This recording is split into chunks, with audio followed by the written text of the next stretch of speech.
Welcome, everybody. I'm Madeline Abelman. I'm a professor here in Justice and Social Inquiry in the School of Social Transformation. We have a signature series here called Seeking Justice in Arizona. I believe this is our lucky 13th year. We've been doing this for quite a while, trying to really highlight and put a spotlight on the amazing work that's done locally to change things from the way they are to the way that they probably ought to be, or at least they ought to be according to the vision of the people that we bring in. And we also try to highlight different ways that people can create change, so different pathways to new ideas, to new practices, new laws. And this year we have three really incredible, I'm just really overwhelmed and very grateful for our speakers this year. Last month, as some of you know, we had two representatives from the Save Our Schools campaign that is focused right now on the No on 305 initiative with regards to funding of public schools. They're interested in ensuring that public money stays in public schools. This month, we have the benefit of hearing from Anabel Maldonado from the ACLU's Demand to Learn campaign. I'm going to talk about her in just a moment, but our third speaker, coming in November, on November 13th, after the election, you might know that the last day to register to vote is October 9th. It happens to be my birthday. Remember that too. That'd be nice.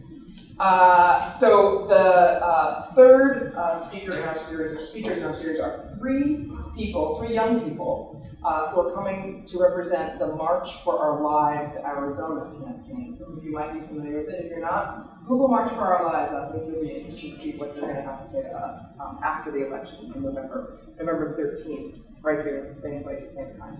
So today we have Anabel Maldonado. I'm going to make sure I don't miss anything. Anabel has done so many different kinds of things in her life that I want to document them for you. She is the lead organizer for the ACLU of Arizona's Demand to Learn campaign, which is aimed, as you'll learn in a moment, at ending systematic practices that cause students to be pushed out of schools. Anabel is also a board member of Trans Queer Pueblo, a Phoenix-based organization that serves the migrant LGBTQ+ community through health and legal clinics, arts activism, sometimes we call it artivism, and housing for trans people coming out of immigration detention. Most recently, she was the field director for the Arizona Wins Table, a coalition of 22 organizations. Can you imagine having to keep track of, recruit, retain 22 organizations, where she helped design and implement a legislative advocacy program for the 2017 session. As a community organizer, Anabel has worked for various issue-based campaigns, including Proposition 206, which increased the state's minimum wage and gave over 1 million families here paid sick time. She is an alumna of the Congressional Hispanic Caucus Institute, where she spent a year working on Capitol Hill in Washington, D.C., advocating for her community, and the New American Leaders Project, which trains first and second generation Americans to run for political office. So maybe there'll be a political campaign in Anabel's future, we don't know. But not yet. I want to give her a warm welcome to Arizona State University, and looking forward to hearing from you. Thank you. I'm also an alum of ASU West, so I'm always happy to be invited back to this space, and especially with the School of Social Transformation that's having really critical conversations on these university campuses. So before I get into my presentation, I just want to share a little bit about more of myself and why I do the work that I do. And then please, I want this to be a conversation, so ask all the questions, anything you want, go ahead and ask. So again, my name is Anabel Maldonado. I am the daughter of immigrants. I'm the first person in my family to go to school here in the United States. And when I first started this Demand to Learn campaign about a year and a half ago, I was telling my mom, who is also a special education teacher, I was telling her kind of the ways in which students In particular, students of color, differently abled students, are systemically pushed out of our schools. And the issue of enrollment and enrollment barriers came up. And she told me a story that when she first went to go enroll me at it was a public school, but it was in a very wide neighborhood. We were the only Latino family in the neighborhood. I don't know how that happens in Phoenix, but it did. And she was telling me that she went to go enroll me, and the administration denied her enrollment. They said that they didn't have English as a second language classroom, that they couldn't provide those services for me, which is against federal law. And so it wasn't, and I can't even imagine, right, what it must have felt like as a mom trying to enroll, 5-year-olds in the school system, not knowing English, not knowing how to navigate all of these barriers, I think everything stacked against us. And so it wasn't until someone else had to come in and intervene, and eventually they did allow me to enroll. But once I was in school, I very much realized why they didn't want me there in the first place. I felt like I was not welcome. I felt like I was constantly targeted, even though I was a pretty good student. And so I see myself in a lot of these stories that we hear at the ACLU, and when people, come to me and share their stories, it just really takes me back and grounds me in the work, right? That it could have, all of these things could have happened to me too. And so with the Demand to Learn campaign, I'll get this, we have different presentations, but I decided to do this one specifically, the School to Prison Pipeline, because I think it has some really shocking, data and stories behind it. But a little more about Demand to Learn. We launched August of last year, and we started as a direct response to an overwhelming number of illegal intake cases that we were receiving at the ACLU. And we started having conversations at the ACLU as to how can we address this issue of education equity or education inequity. And so when we talk about school to prison pipeline, I think that's a very small percentage of the students that are pushed out in this way. But when we look at how they're pushed out overall, you see that there's all of these other ways in which students and families are pushed out, whether like myself through enrollment barriers, counseling families out, telling them, maybe your student is too hyperactive, maybe this is not the right fit, maybe you should try the district school down your street, and very sneaky ways in which school systems are denying the right to free and public education to our students. And so our sole purpose is to eliminate student push out in Maricopa County. That's a super lofty goal. And so we work really in 3 main buckets. So we have our organizing team, and we really try to center the stories of those people and families that have been directly impacted by student push-out. And they're the ones that know and have the solutions, right? We talk about all of these issues, but until you go through it, you don't really know where in the process could there have been an intervention.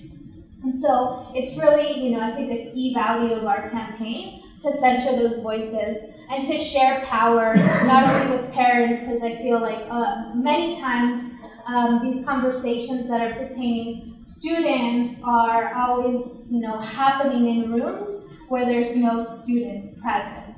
And so we have a leadership development program for high school youth where we teach them about their rights and how to identify when they're being pushed out. And we have a really great intergenerational model where where we really truly share power. We come together and strategize as a team. So even though I'm the campaign manager, my voice is just is equally as important as a high school youth that has been pushed out.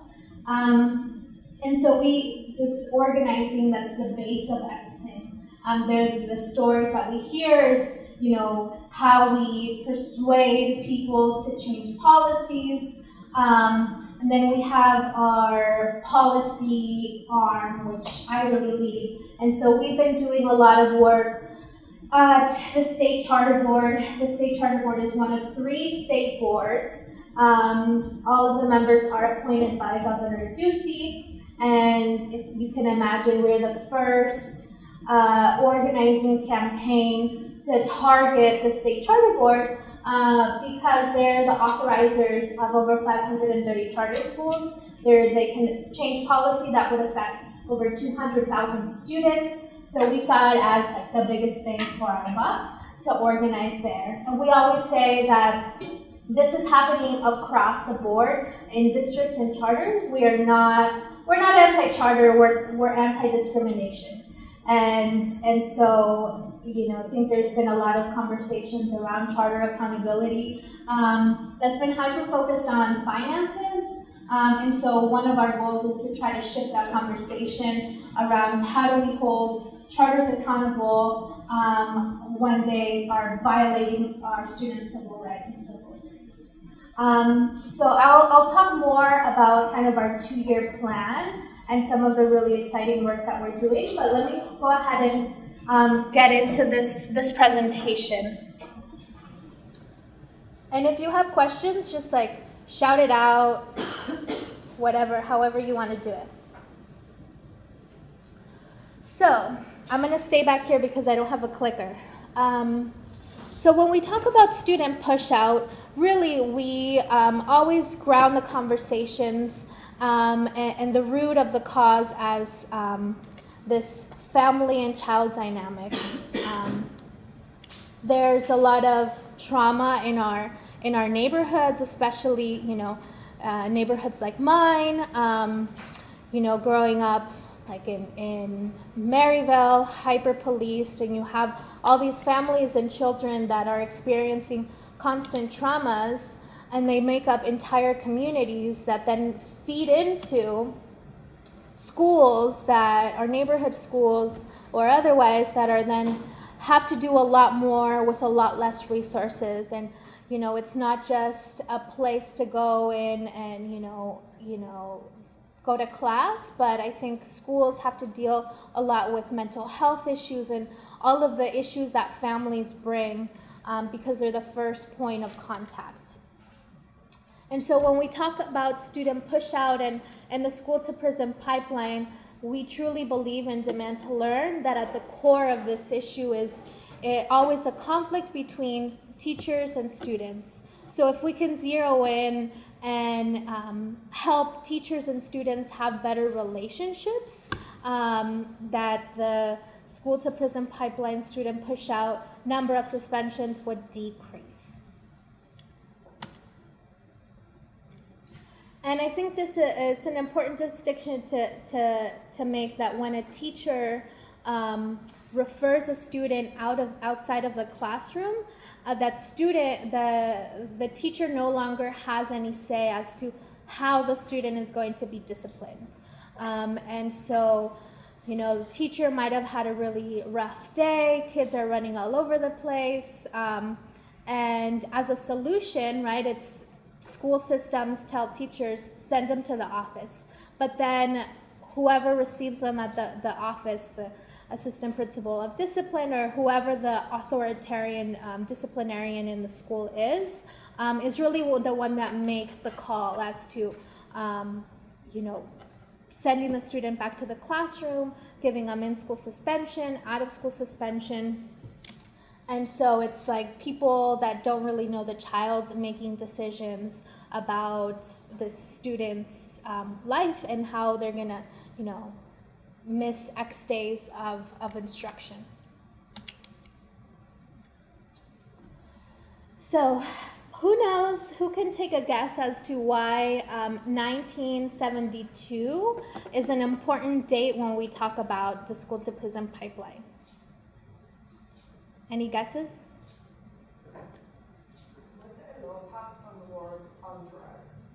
Yes, exactly. You're the first person in my presentation that gets it spot on. Yeah, so this is really, amongst other things, this is really when we start seeing our schools mirror what's happening in our communities. So we start seeing school systems adopt the 3 strikes you're out rule. You know, if you get suspended 3 times, then you'll get expelled.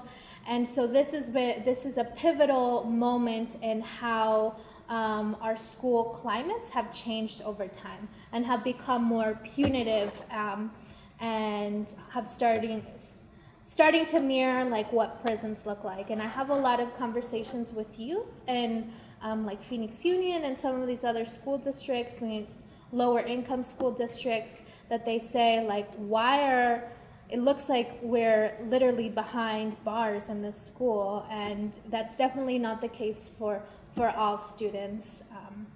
But students of color, differently abled students, definitely feel this mirroring happening in the school systems.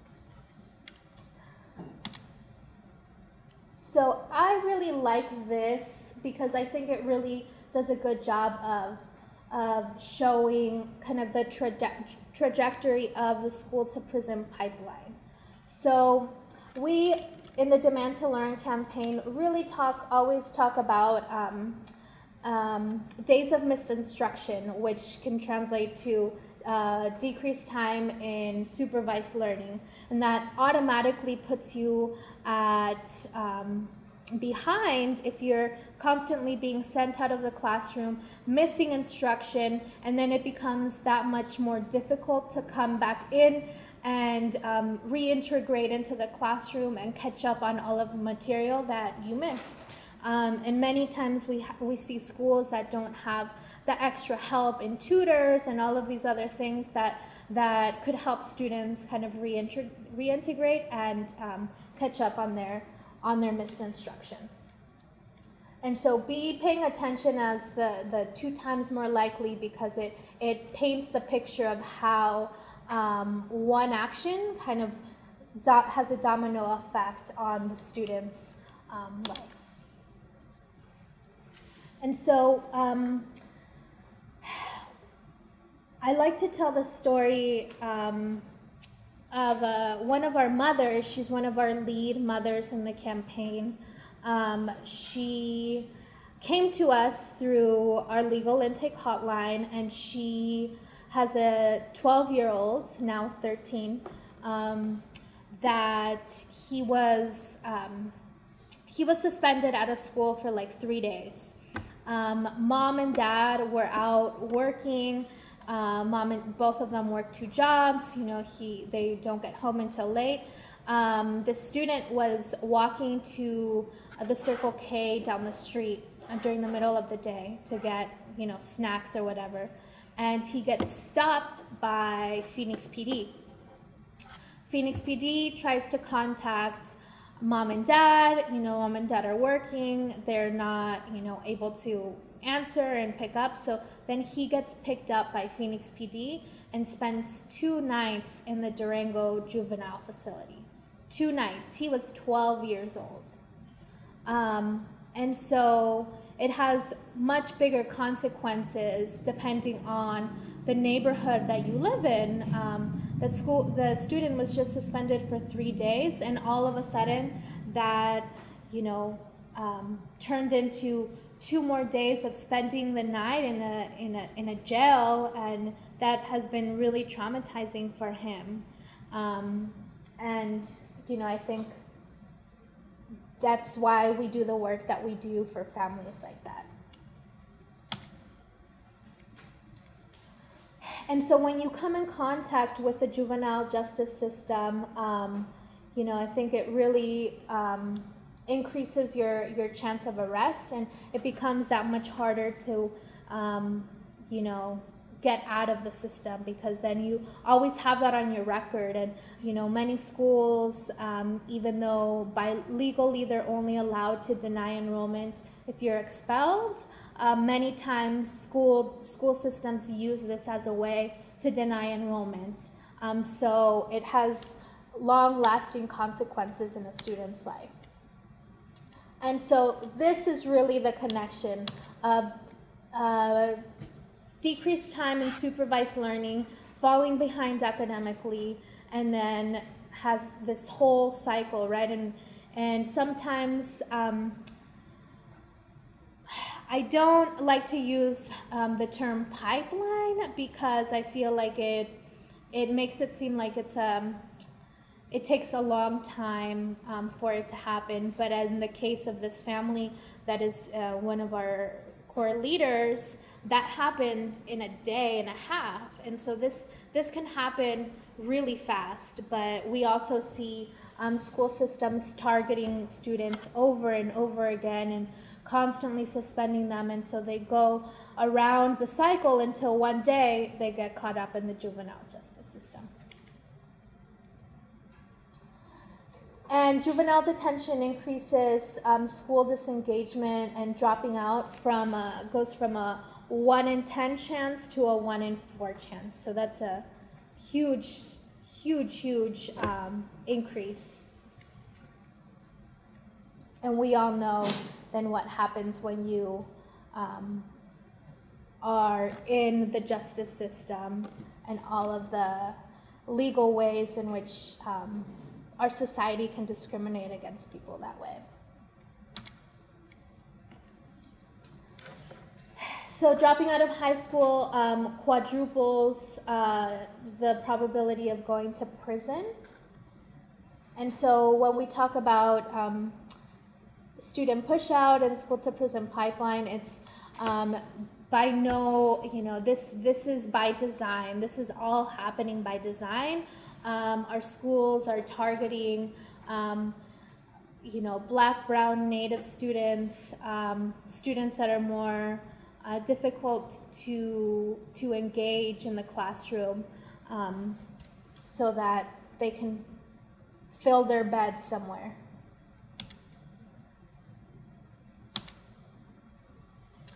Can someone read this for me? Nationally, 68% of Black men without high school degrees go to prison by age 35. 68% of Black men without a high school degree go to prison by the age of 35. That's ridiculous. I always get a little emotional and choked up, because just thinking of those statistics and working so much with students, I see them and I who's gonna make it, who's not gonna make it, right? That's always in the back of my head. And we need to do better as a society. So these statistics are from the Office of Civil Rights, the Federal Department of Education. Every school has to report discipline data, in-school suspension, out-of-school suspension. So when we first started the Demand to Learn campaign,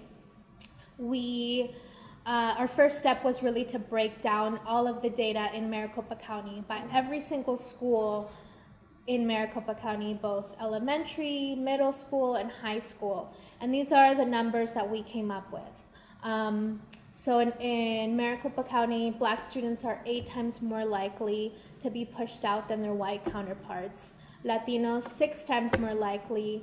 And Native Americans are a little lower just because their population is not as big. But as you see here, in some school districts, neighboring tribal communities, for example, Mesa Public Schools, you really see those numbers skyrocket. And this year, actually, this was 2013, 2014 data, and the newest data shows that this number can go up to 30 times more likely for Native students to be pushed out. And so this is a campaign where we're trying to engage all of these different communities, that, having common language and common understanding that this is happening to each and every one of us. So how do we unite our voices and have a stronger presence and push back on all these systems that are, disciplining and pushing our students out? I have a question. Yes. Do you have any particular examples that pertain to this graphic here? That black students 8 times more likely Latinos. Do you have any particular examples? So many, so many. I think a good example that went viral earlier this year was Great Heart School, Telias Academy. Teen Vogue wrote about it. It went like nationally viral, and it was this family. They're the family of one of our youth leaders, and this student had been wearing braids all school year. It wasn't until day 101 where he was targeted by his principal, and because of the hostility towards the student, he was like 9 or 10 years old. Mom decided to withdraw him, and so those are ways in which students are pushed out. Also, I think we see a lot of students having multiple suspensions. So while we can have a total, number of days of instruction missed, which in there was over 3 million days of instruction missed, nationwide, in one school year. It doesn't really tell the story of how many times it's happening to one student. So we see a student being suspended out of school for 3 days, comes back for 2 days, is targeted again, is suspended for 2 more days, or sent to in-school suspension. And so at that point, I'm not a mother, but if my child was going through that, there's no point in sending my student to school if they're going to constantly kick them out. And so we see that a lot. Does that? Not really. It doesn't answer my question. But I was trying to get at the graphic says that pertains to harsher disciplinary consequences of the same action. That's why I was asking, do you have any examples that pertain to that particular statement? I mean, we can talk offline. There's so many stories. I think we see an intake we got last week. There was a student, a Latina student. She's in kindergarten.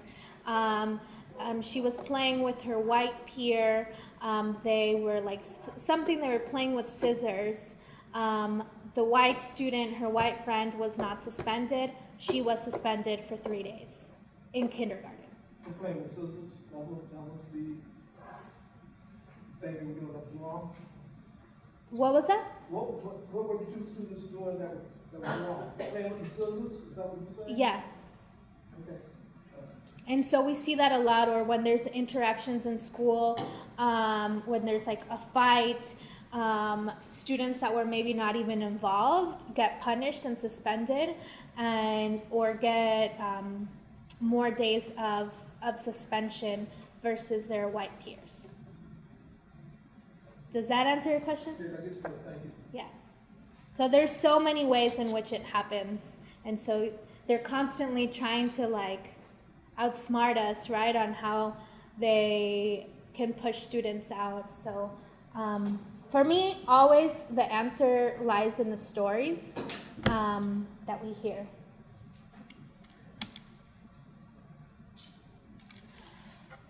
So juvenile detention increases the likelihood of going to prison by, did I do this one? Oh, no. Yeah, 22 percentage points. And so there's one of our other parent leaders. Her son has been in and out of the system since he was 15. He is now 30 years old, has never really been able to get out of the system. One, because when he got out, he was not able to work and all of these other things, and have no access to mental health services. And so for him, he says, well, I'd rather be in prison because at least I'm getting treated, even though it's really bad healthcare.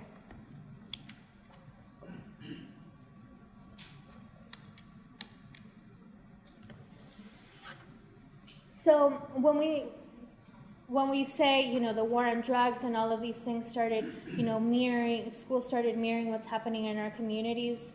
Like I said, this is all by design. It's not an isolated thing that incarceration has increased by over 430% in the last 30 years. And immigration detention by 500% in just, 20 years. And this number can go up higher being in a state like Arizona. These are national averages. And so it's like a constant thing of like criminalizing our families, and how do we do it starting from a very young age?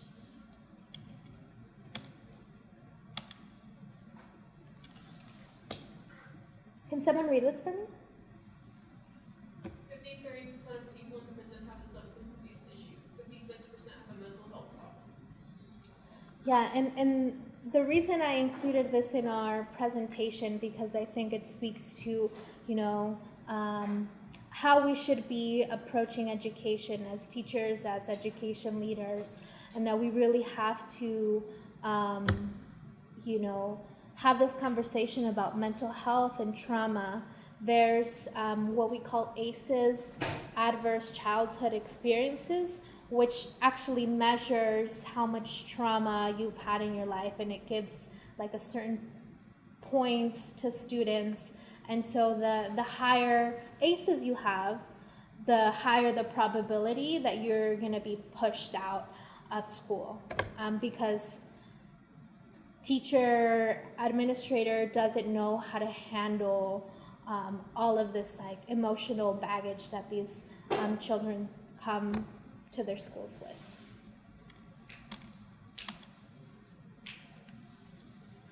Each additional year in prison produces a 2-year decline in life expectancy. So when we think of Yvonne's son, he's been in prison for half of his life. And, I think it's really sad to have these conversations that she's kind of given up hope that he will come out of prison alive, because because of all the mental health issues that he's had over these past 15 years. He's in isolation because they think he's going to hurt himself and all of these things. So it's really sad when we start pushing students out and into the criminal justice system at such a young age that they're just going to die sooner than the rest of their peers. This is an actual picture of a 8-year-old that was in the Durango facility. You could tell he's doing some like language art, like verb conjugation. And so it's shocking to me that children as young as 8 can get a felony. I don't know how an 8-year-old can get a felony, but it doesn't happen often, but it is, in extreme cases it does happen. And so I think as the ACLU, we're looking at, kind of pushing the state to be better on some of these issues, whether that's through organizing and direct advocacy, or if push comes to shove, litigation. Do you know the story, the child conviction? I don't know.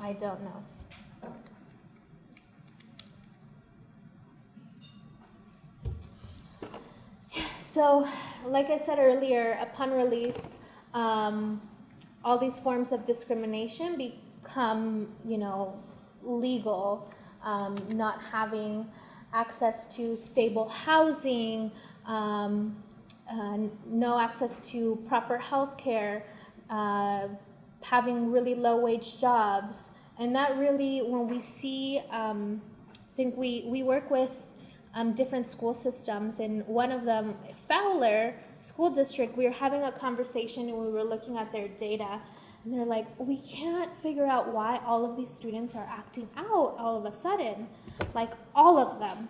And turns out that the apartment complex that they were living in was going to be torn down. It was like subsidized housing, and it was going to be torn down to build some like fancy new condos. And so, this issue of housing and gentrification, all of it is connected, because then the students, a lot of them left the district because, their families were forced to find more affordable housing elsewhere outside of the district.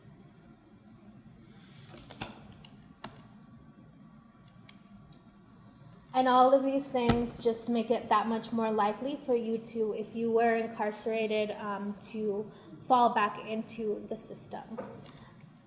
Outside of felons having a harder time getting a job, what are legal X forms of discrimination that you're referring to? So they can be denied housing too, and don't have a lot of access to healthcare. So I think those are the two biggest ones. It's like, no job, it's so difficult because jobs don't want to hire anyone that's formerly incarcerated. And I think there's, in the ACLU, we have two campaigns. This is one of them. The other one is around criminal justice reform, and reducing the number of people in prison, and in particular, closing the racial disparities that exist in our criminal justice system. And now with voting too, one thing that I was having a conversation earlier today with one of my colleagues. He was in prison for 15 years. He was exonerated. So, he was accused of something he didn't commit. He spent 15 years trying to fight his case to get out. And now he's trying to do all of these voter restoration clinics. And so that also has to do with it, right? Like there's a lot of orgs trying to do voter restoration, but there's no tracking of, is that actually going to be successful? Like, are we following up with them every 2 months, every 4 months? What judge denied their rights being restored? And so there's bigger systemic issues there too. And so all of this is connected. When you don't have stable housing, when you have a really low paying job, you're just in and out of the system. And what we see a lot of is when students are acting out, that this is really like an intergenerational trauma that exists in a family. One, because, of these statistics that 75% remain in the bottom 20 of income after 2 decades of release from prison. But what does that say, and how does that impact the children in the household? And I think we see a lot of that with students in cases that we get of students really externalizing behavior and acting out, and we don't know just what their family history is. And so this goes back to a conflict between teacher and a student, right? It's at face value, it's just a student, but you don't know what their story is. So how do we really invest in having really just, basic human decency to these students? And there's an issue of, funding and all of these things. And I always say, yes, more funding is needed, but at the end of the day, that is not going to stop students from being pushed out. And so we work on different ways and solutions to provide school systems. We are working with Phoenix Union High School District to implement their restorative justice program at 3 pilot schools, that one of them in particular that has the highest rates of pushing Black students out. And so I think for me it's really important. A lot of campaigns always say this is wrong, this is wrong, this is wrong, but how do we actually point to some concrete solutions that school systems and legislators and state charter board can make to mitigate some of these consequences. And I think one of our core values, and some people get a little shocked when I say this, but and Demand to Learn, and at the ACLU, at least in this affiliate, we truly believe that, you know, that this is happening because there's a majority minority. The majority of our students are Black and brown, and there's a clear attack on them, right, of not wanting to educate these Black and brown students. And so we really need to ground ourselves in that truth, that this is, you know, at the end of the day, we can talk about education policy, but at the core of it is it's racially motivated. And so we always have to, you know, ground these conversations in that.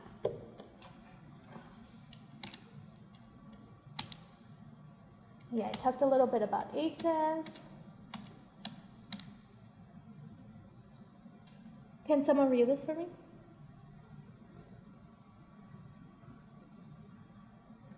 Do not be daunted by the world's grief. You are not obligated to complete the work, but neither are you free to abandon it. Yeah. So I often, when I first started this campaign, I often felt really overwhelmed by all the stories that I would hear, because as you can imagine, at the ACLU we get like the worst of the worst cases, and so it's like step by step, right? And what are things that are in your control that you can take to create a society that is, you know, more inclusive and better for our students. So I really like this quote because I think it can be overwhelming, but, you know, just zero in on what you can contribute. Questions? Do the districts that you ever work with continue on with your guys' provided solutions, or do you guys ever get like negative feedback? That's a good question. Yeah, and I think the districts that we work with are people that I've had relationships with in my organizing career. So they're already, you know, open and willing to working with us. That being said, there's still a lot of pushback as to how we're going to approach some of these things. And I think, you know, Phoenix Union is a really good example. I think they really try to do best by their students, yet, and I'm always very transparent about the relationship that we have with Phoenix Union, as are they. But there's, you know, when we're implementing restorative justice, for example, we always say, I'm going to become a restorative justice practitioner, and one of the core values is like, you should not, in these really personal circles, restorative circles, you should not have a Phoenix police officer in these circles. Like, that just is completely like counteractive to what they're trying to do. So there's a lot of pushback even on those things, right? Like, and so we're working with them, right? I also don't know what it takes to run a large district like that, but I think it's finding common ground. Sometimes we put out all these policy solutions that we want to see, knowing that like that's the end goal, but we have to also be able to meet people where they are. and work towards better approaches. Does that make sense? Yeah, but there's a lot of school districts that just don't want to hear it, right? And I think a good conversation starter is around their data. Like, just look at your own data and reflect on what practices you're doing inside of the classroom that is, causing all of the student push out. Other questions? You talked a little bit about organizing and being an organizer. I wonder if you could take a step back and explain what you mean by being a community organizer and how that sounds like there's a thread in all different kinds of things you've been involved with. So maybe you can give us a peek into some other campaigns you've worked on or why you've made the choices you've made to do the things you do. Yeah, so I've been reflecting on this a lot lately because last week I was invited by Central High School, which is where I went to school, to go back and talk about kind of the same thing, organizing, and how I got into it. And I think, I will say that organizers don't get enough credit. I think we do a lot more strategizing and policy and comms and creativeness, and I think we should have a different title because it doesn't give us enough credit. But I think even when I was at ASU, I didn't really realize that this was a career option for me. I always knew that I wanted to be more on the ground and working directly with people, but there was also a part of me, I was a case manager for an unaccompanied minor shelter, and I just felt like there was bigger issues, right? Like I could help in that way, but where I really wanted to focus on is how do we take a step back and look at the systems that are at play and keeping people oppressed, right? And I think for me, I got my foot in the door canvassing for Planned Parenthood, and that was, my first kind of introduction to community organizing and face-to-face interaction of people, and I think ultimately organizing is about shifting power into those communities that are directly impacted. So I think the most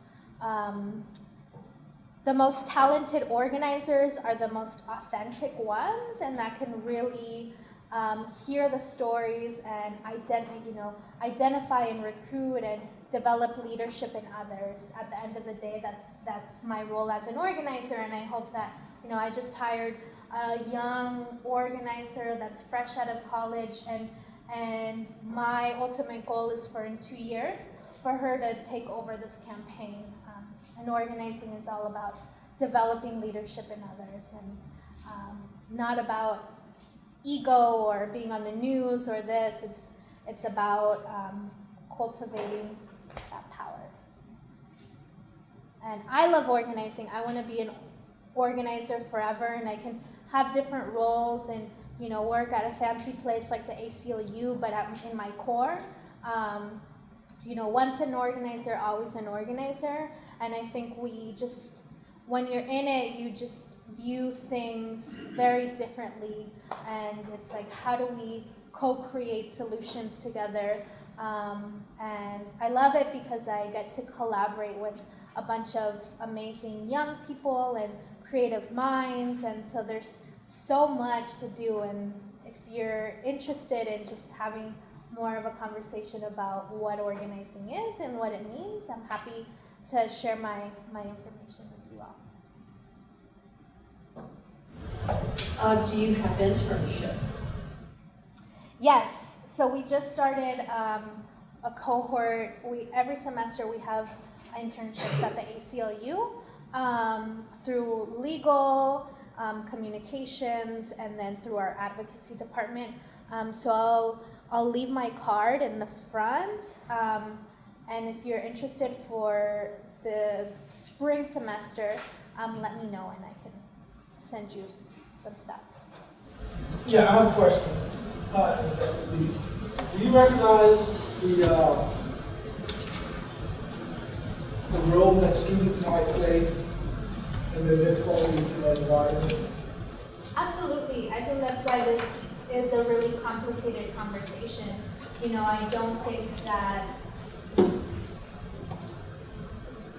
there's some responsibility that the students, have to take ownership of.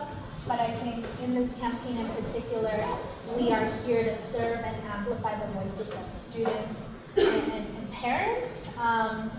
And so, yes, that's a complicated answer, but I think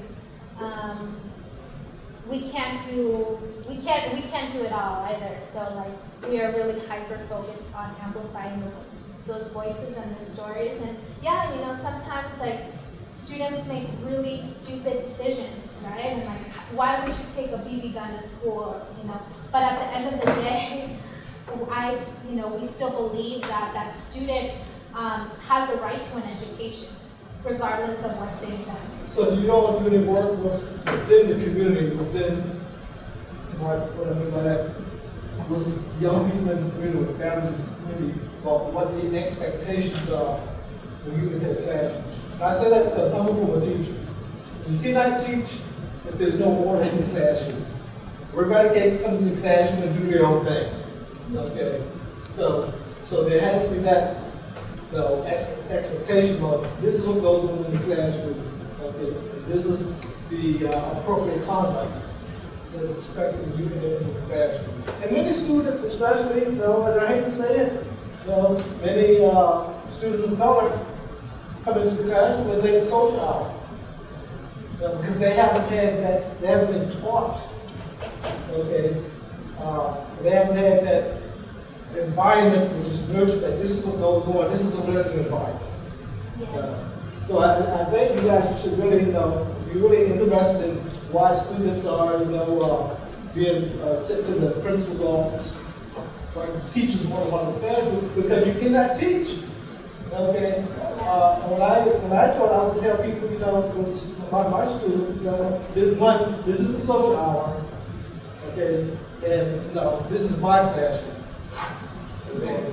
But this is not your classroom, because once you let them get the power in the classroom, you destroy it as a teacher.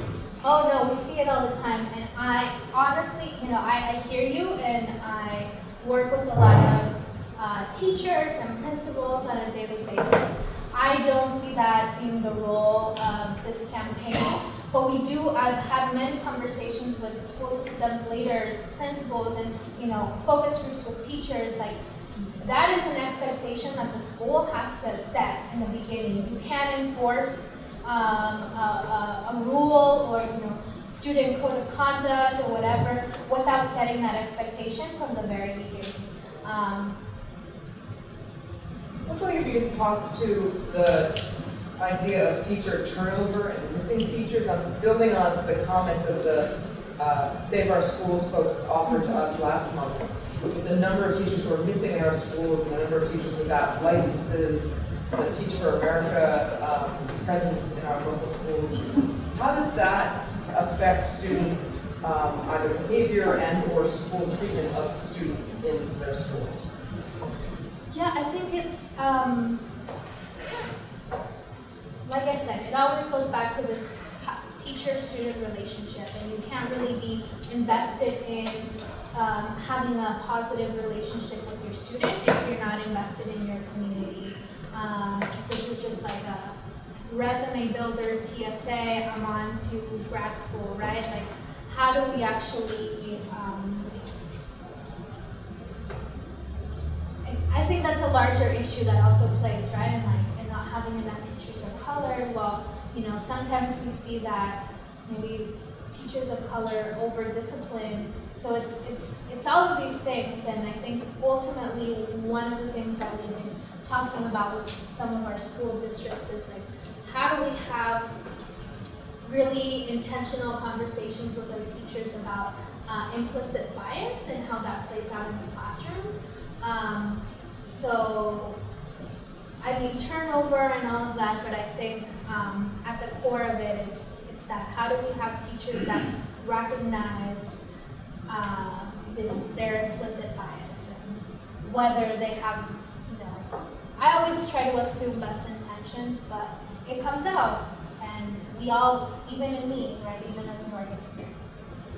I think that's really important, but I want to go back to what Professor Edelman said, which is that these classrooms are set up in a way to fail to begin with because some of the classroom sizes are too large, they're not the resources that there are, and I'm sure you visited classrooms of more elite kinds of schools in the area like Brophy, etc. And it's amazing the latitude of behavior. I went to a private school, the latitude of behavior that I was allowed as opposed to what was true in the public school. And so there's a structural bias that's built in, and then you put it on teachers who are stressed, some of whom are out buying paper and notebooks because there's no money for them.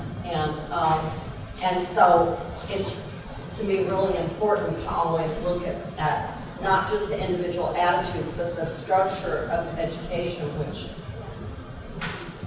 And yeah, that's absolutely right. I think, so part of our work is like, how do we operate here and what policy solutions do we need to change here? But it can't be always top down. So how do we do it here, but also help the teachers on the ground? And so one of the new things, like with Phoenix Union, they have a really sophisticated data portal, and so we can see this teacher is, constantly referring students out, or we see a lot of referrals to the office during, in like the hallway, or and like zeroing in on those teachers and providing support for them, right? Not in an accusatory way, but like, okay, how do we help you manage your classroom better? Are they a new teacher? What supports are there for new teachers? All of these things that we try to connect our schools with. I think also we need to work on the best way to discipline children, especially in the younger grades, because that's where it all starts when we get to school years. I'm probably, a lot of you are familiar with the rainbow discipline, where you have, if you misbehave, you have to go put your picture on a color, and then you remove the next color, the bad color, whatever it was. And there's always just a few kids who end up always going up there and putting their picture in front of another color. And that's, they don't walk in front of the class to do that. The board usually in the front, the picture usually in the front. And we call that the rainbow of shame. That's what we came up with that. And when I first started teaching, eons ago, I tried using that, and so I realized that only a few kids were the ones who got in trouble the most, and then there's that upper group that's never got in trouble at all. And so when you start shaming children at an early age like that, well, the next year they think, well, the same thing's going to happen again. So they don't, what's the point of trying? The teachers like me already. When you talk about having a deep relationship with your students, that's when the best learning happens, because they know you're on their side. And I'm afraid a lot of our schools need to work more on how to work at discipline, and they are overburdened. Teachers, we always have been, so. But just saying that that's the teacher-student connections. I want to say one thing, and then I'll get to your question. One of our projects with one of our partners, Rising Youth Theater, is we're developing a curriculum, trauma-informed teaching curriculum that students, our youth leaders, are going to develop with 3 different high schools and students of those 3 different high schools to train their teachers on how to engage with them better. So like new creative things, right? Like, I don't think that's ever really been done, and so we're trying to see if it works, and if we see a decrease in referrals to the office, in school suspensions, out of school suspensions, and that's one way we're going to track our success. I was going to ask a question about how you were going to build the relationships between teachers and students, because I was going to say, I feel like as students, and teachers feel like when they have a good relationship, there's more respect between the teacher and the student, and you can see it when in like high school classes or middle school classes when a substitute teacher comes in. There's more respect for them, and there's always more referrals when there's substitutes and they don't know the kids, and they don't know what they're expecting, and the kids don't know the teacher, and but you answered my question. Yeah. Yeah. So Summarize that's, the comment, because it was hard to hear for everyone. You summarize the comment or the question. yeah, she was asking how we're planning to help teachers build better relationships with their students. And so she's saying I kind of answered her question. So this is one pilot program, but I think, you know, and the term restorative justice gets thrown around a lot. But for me, it's like, how do we implement restorative justice with fidelity, right? And how do we train teachers on how to hold circles, and you know that this you know type of mediation doesn't always have to happen between you know student and teacher, but maybe the teacher is unable to have better relationships with their students because they're missing the support from that level. So how do it's a very complicated thing, but yeah, that's restorative justice is one way, and then this trauma-informed teaching that is designed by and from the students and for the students. I'm just going to take the prerogative and ask the last question, which is if people want to get involved but don't have an opportunity to commit to an internship, how can they learn more? What kind of things can people do tomorrow? Give us some direction.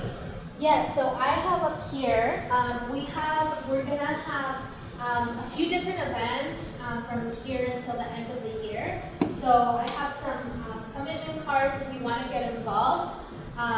Just fill it out here in the back. I can pass it around. And then you can follow us on social media at Demand to Learn on Facebook, and then we have our own website too, so you can reach me there. And yeah, every month we show up to different, to the state charter board, we show up to different like school board meetings. So if that's ever of interest, or if you want to do more work with high school students, like whatever it is, just let me know. And I'm going to leave some cards up here too, and it has my direct contact info. I just want to say thank you to Anabel for taking a lot of time.